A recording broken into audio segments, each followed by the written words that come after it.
मृग नक्षत्र सुरू होऊन जून महिन्याचा पहिला पंधरवडा उलटला तरी भंडारा जिल्ह्याकडे पावसानं पाठ फिरवली आहे. अल निनोच्या प्रभावामुळे निर्माण झालेल्या ड्राय स्पेलमुळे खरीप हंगाम धोक्यात आलाय. जिल्ह्यात अपेक्षित पावसाच्या तुलनेत अवघा 19.2% पाऊस झाल्यानं पेरण्या खोळंबल्या आहेत. तर ग्रामीण भागात पाणी टंचाईचं संकटही गडद होत चाललंय. बघूया यासंबंधीचा हा विशेष वृत्तांत.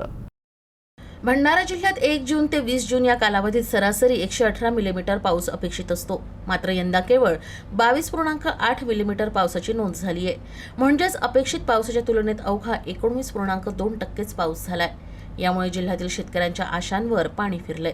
7 जून पासून मृग नक्षत्र सुरू झालं असलं तरीही मान्सून अद्याप जिल्ह्यात सक्रिय झाला नाही. शेतकऱ्यांनी शेतीची मशागत करून पेरणीसाठी तयारी पूर्ण केली. मात्र पावसानं दडी मारल्यानं अनेकांनी पेरणी पुढे ढकलली आहे. काही ठिकाणी झालेल्या किरकोळ पावसावर पेरणी करणारे शेतकरी आता दुबार पेरणीच्या भीतीत आहेत. पावसाअभावी ग्रामीण भागातील विहिरी, बोरवेल आणि जलस्रोतांची पातळीही घटू लागली आहे. यामुळे पिण्याच्या पाण्याचा प्रश्न निर्माण होण्याची शक्यता व्यक्त केली जाते. तर दुसरीकडे खरीप हंगामातील भात पिकावरही याचा थेट परिणाम होण्याची भीती व्यक्त केली जाते.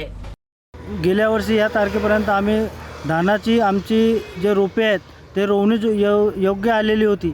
परंतु हा रोवणी नक्षत्र पूर्ण कोरडा गेल्यामुळे आता आमचा धान रोवणे म्हणजे परत टाकायला सुद्धा आम्ही मागे पुढे पाहत आहोत. यावर्षी रोहिणी आणि मृग असे दोन्ही नक्षत्र जवळपास निघून गेलेले आहेत. तरी पण पावसाने जी दडी मारली तर आजपर्यंत पाऊस या भागामध्ये आपल्या भागामध्ये अजिबात झालेला नाही. पाऊस जर न झाल्यामुळे आपल्या सर्व शेतकऱ्यांची पेरणी आणि पूर्व मशागत हे सर्व खोळंबलेली आहे. समजा पाऊस न आल्यास मशागत किंवा पेरणी झाली नाही तर शेतकऱ्यांचं खूप मोठं नुकसान होईल.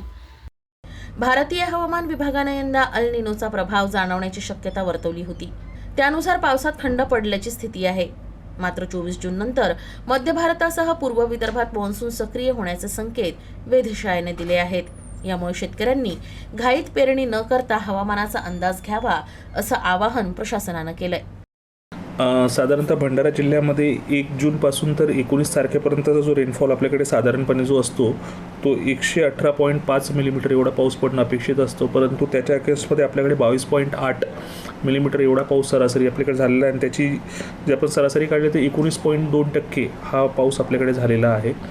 ज्या प्रकारे भारतीय हवामान खात्याने सुचवलं होतं की अल निनोचा इफेक्ट आपल्याला दिसेल तो इफेक्ट आपल्याला या ठिकाणी दिसतो आहे.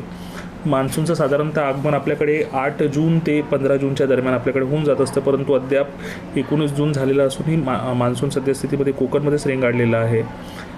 परंतु भारतीय हवामान खात्याने आपल्याला सुचवल्यानुसार 24 तारखेनंतर मान्सून मध्य भारतामध्ये विशेषतः पूर्व विदर्भामध्ये सक्रिय होण्याबद्दलची त्यांनी एक चांगली बातमी या ठिकाणी दिलेली आहे.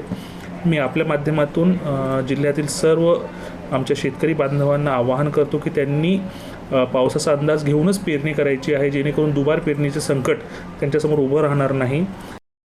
सध्या भंडारा जिल्ह्यातील शेतकऱ्यांच्या नजरा आकाशाकडे लागल्या आहेत. पुढील आठवडाभरात दमदार पाऊस झाल्यास खरीप हंगामाला दिलासा मिळू शकतो.